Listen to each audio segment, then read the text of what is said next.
दोस्तों, आपको पता है कि हमराबी टैबलेट एक इवेंट चला रही है, exploring district courts of Maharashtra. इस सिलसिले में आज हम आए हैं वाशिम डिस्ट्रिक्ट कोर्ट में और हम अभी बात करेंगे यहाँ के senior advocate Avinash Deshpande sir के साथ और जाने लेंगे कि क्या ये जो प्रवास है उनका 45 इयर्स एंड प्लस का प्रैक्टिस का, ये कैसे शुरू हुआ, क्या हुआ इसमें। तो देशपांडे सर जी, आपका बहुत बहुत शुक्रिया कि आपने हमें समय दिया। तो हम आपका भी शुक्रिया, आप यहाँ आए वाशिम। सर, ये हम जानना चाहेंगे कि आपने कभी और कैसे आपका लॉ का सिलसिला शुरू किया। बचपन से थोड़ा सा जो घर के संस्कार थे और वातावरण था, सामाजिक था, तो विविध जो संगठना रहती उसमें बचपन से ही काम कर रहे थे। विश्व हिंदू परिषद का मैं काम कर रहा था जब ग्रेजुएशन हुआ। तो बाद में जो लोगों से कनेक्टेड है ऐसी फील्ड करके अच्छा लगा मुझे, तो लॉ ज्वाइन किया। और लॉ करने के बाद भी सब सामाजिक जो संगठन है उनसे कनेक्टेड रहा और उसका फ़ायदा ये हुआ कि जब मैंने प्रैक्टिस शुरू की तो पहले दिन से मुझे काम मिलने लगा।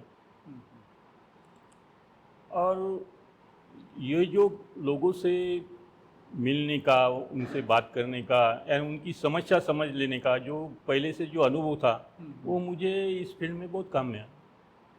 सर, आपने लॉ कहाँ से किया, कौन से कॉलेज से किया? मैंने सीताबाई आर्ट्स कॉलेज अकोला से लॉ किया।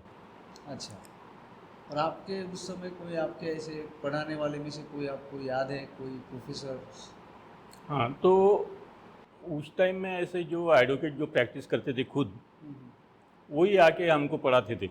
यानी इवनिंग कॉलेज रहता था, तो सीनियर खुद सर है जो सीनियर एडवोकेट भी थे, तो उनका जो पढ़ाना वगैरह मुझे अच्छा लगता था और मुझे याद है वो एक सब। कोई एक ऐसा किस्सा याद है, कुछ हुआ उस समय आपके? ये सर, ये कौन से ईयर की बात कर रहे हैं ये भी आप बोलिए, because that is also important। हाँ, मैं 83 में प्रैक्टिस शुरू किया। अच्छा, तो उसके पहले आप 3 इयर्स कोर्स होगा? हाँ, 3 इयर्स कोर्स था। पहले बीएससी किया था मैंने, बीएससी बायोलॉजी किया था। अच्छा, बाद में लॉ की तरफ आ गया। ओके। और फिर जब डिग्री लेने के बाद आपने कोई सीनियर वगैरह को ज्वाइन किया था? नहीं, सीनियर बोले तो मुझे पिताजी मेरे एडवोकेट थे, ओके लेकिन वो सिविल का काम करते थे, ओके। सिविल में थे। लेकिन मुझे जैसा मैं प्रैक्टिस में आया तो क्रिमिनल का काम मिलते गया और ज़्यादा से ज़्यादा मैंने क्रिमिनली काम किया। क्रिमिनल के लिए मैंने कोई ऐसा सीनियर का ऑफिस ज्वाइन नहीं किया था, लेकिन जो हमारे टाइम में सीनियर थे यहाँ, एडवोकेट गौड़ी करके थे, राजे करके थे, तो वो जब ट्रायल चलाते थे तो मैं वहाँ जाके बैठता था, ऑब्जर्व करता था। वो पढ़ लेता था पहले कि ये कैसे पूछते, हर एक की क्या स्टाइल है, विटनेस के मुंह से कैसी एडमिशन लिए जाए, ये थोड़ा ऑब्जर्व करता था। अच्छा, और सर आपने जब भी बार ज्वाइन किया उस समय स्ट्रेंथ क्या थी बार की, कितने एडवोकेट थे? 101 के पास होंगी, ज़्यादा नहीं थी तब। मतलब ये अपना वाशिम वाशिम पहले मैं आया तो एक तालुका लेवल के कोर्ट थे सब, एडिशनल सेशन जज वगैरह, डिस्ट्रिक्ट जज वगैरह नहीं था। बाद में 4-5 साल प्रैक्टिस के बाद एडिशनल डिस्ट्रिक्ट जज का कोर्ट, जिसकी मांग हमारी पहले से थी, वो आ गया। और वो टाइम में मेरा सौभाग्य कि मैं सेक्रेटरी था उस टाइम में। अच्छा, उसी टाइम में। तो पहले जो तालुका कोर्ट था वाशिम का, वो कहाँ लोकेटेड था? ये जो अभी अपन बैठे ये नई बिल्डिंग है। तो पुरानी बिल्डिंग अभी वहाँ कंज्यूमर कोर्ट है, वो बस स्टैंड के पास उसकी पुरानी बिल्डिंग। वो मतलब कोई गवर्नमेंट ऑफिस की बिल्डिंग की में है कि नहीं अलग है? नहीं, पहले ये जुडिशरी की बिल्डिंग थी। अच्छा हाँ, तो कुछ भाग अभी भी जुडिशरी की किताबें में कुछ दिया हुआ है बाकी कोर्ट। अच्छा, लेकिन अभी वही तालुका वाली बिल्डिंग में अभी कंज्यूमर कोर्ट काम कर रहा है। ओके। दूसरी बात ये पूछना चाहूँगा कि एविडेंस, क्योंकि आप क्रिमिनल का है तो उसमें एविडेंस क्रॉस, तो इसके लिए फिर आपने आपकी तैयारी कैसे करती थी आप? तैयारी तो इस तरह से करता है कि जब एविडेंस की शुरुआत जो होती क्रिमिनल में, वो क्लाइंट अपने पास चार्जशीट ला के देता कि उसके खिलाफ में क्या क्या बयान हैं, उसकी रिकवरी क्या है। तो मैं एक वो चार्जशीट एक बार, दो बार, तीन बार, एक पाँच छः बार पढ़ रहा था, क्योंकि हर एक टाइम में पढ़ते हुए कुछ न कुछ उसकी कमियां जो है वो सामने आ जाती। तो वो पढ़ लेता था और वो एक प्रिज्यूम करता था कि भाई विटनेस अपने सामने हैं, तो उसको कैसा पूछा जाए, क्या पूछा जाए, कि वो अपनी तरफ से वो क्लाइंट से पूरी इन्फॉर्मेशन लेता था मैं कि ये क्या हो गया, कैसा हो गया, ये तूने किया है क्या, ये कैसा, फिर नहीं है तो तेरे गांव में कोई अलग लोग नहीं थे, तेरे को क्यों पकड़ा। इस तरह से उससे क्वेश्चन करता था, जिससे मुझे इन्फॉर्मेशन मिल जाती थी कि क्रॉस कैसे करना है। और बाद में जैसा ही विटनेस आ जाता है, कोर्ट में एंटर करता है, तो उसकी जो बॉडी लैंग्वेज है, उसका पहले आने के बाद जैसी वो कसम खाता है, तो उसकी जो स्टाइल है उससे पता चल जाता है कि इसको कैसे क्रॉस करना है। और सर ये स्पॉट विजिट का कितना महत्व है, जब जहाँ पे कोई एक स्पॉट देखने का ज़रूरत होता है, उसके बारे में आप सर क्या बोलेंगे?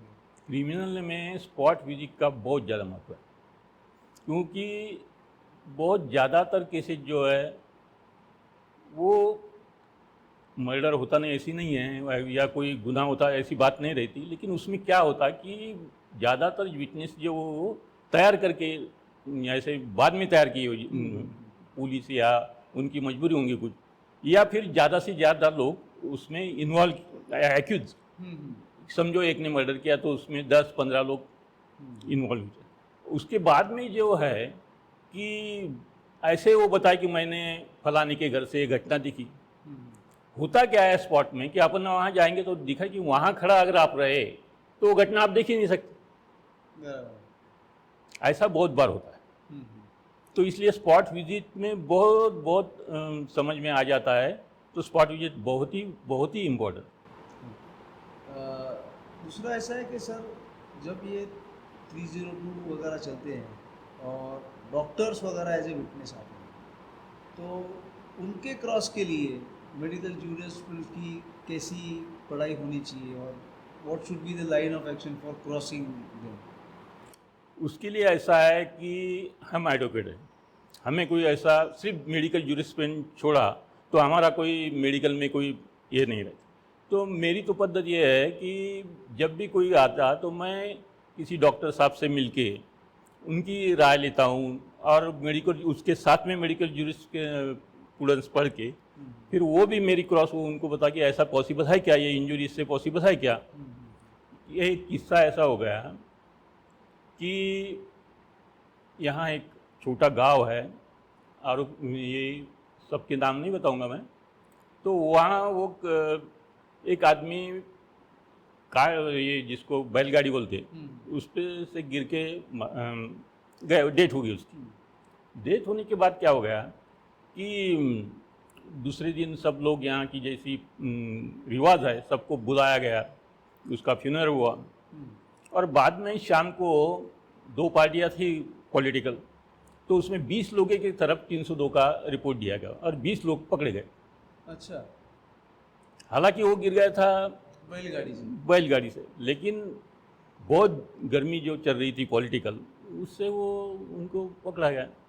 तो उसमें वो विटनेस तैयार की कि मैंने देखा, मेरे सामने इन्होंने ये सब लोगों ने मारा।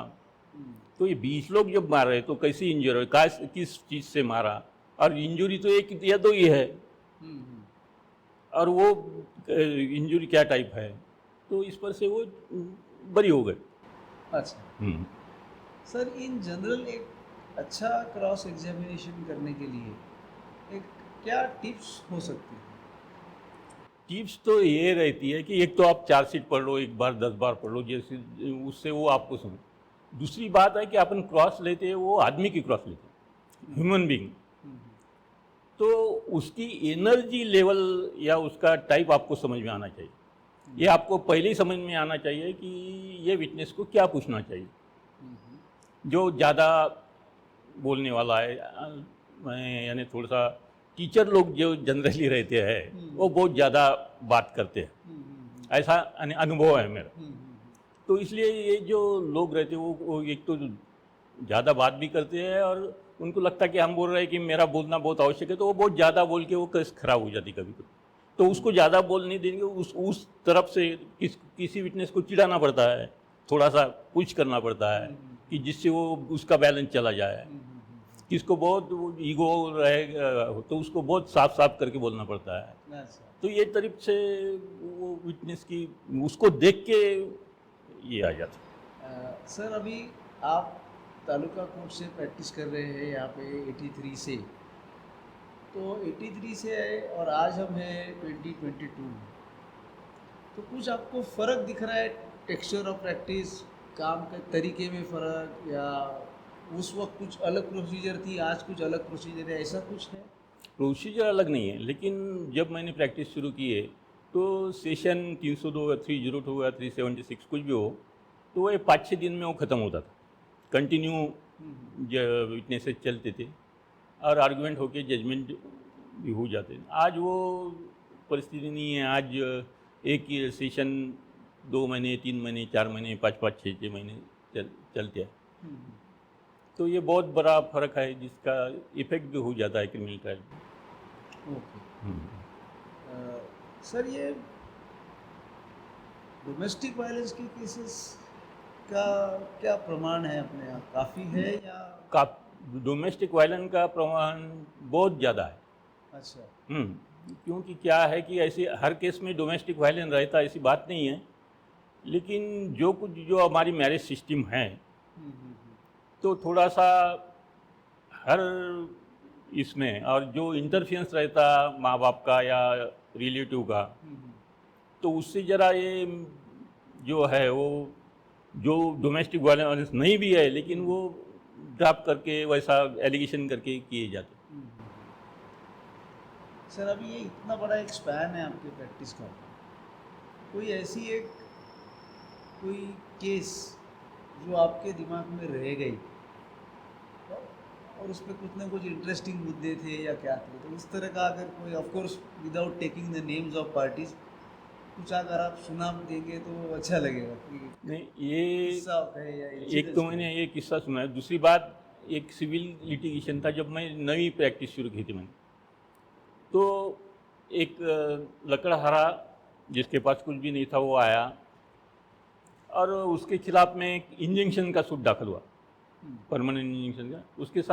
उसके पास सिर्फ 2 एकड़ खेती थी, उस पर वो उसकी बेटी बच्ची सब करती थी।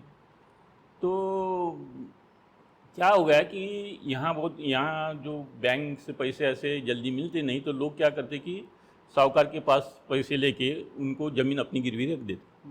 तो उसने एक सेल डीड कर दिया, उसको भी 5-6 साल हो गए थे, कंटिन्यू 70 एक्सट्रैक्ट और सब उनके नाम से थे साहूकार के। तो उसने इंजंक्शन सूट फाइल किया कि भाई ये मैं ओनर हूँ, पोजीशन मेरा है, 70 में म्यूटेशन मेरा है, इसके पास कुछ भी नहीं था और वो ज़मीन तो इसके दावे में थी। तो वो आ गया, है ना, इतना गरीब आदमी, अब ये ज़मीन जाएगी तो करेगा क्या।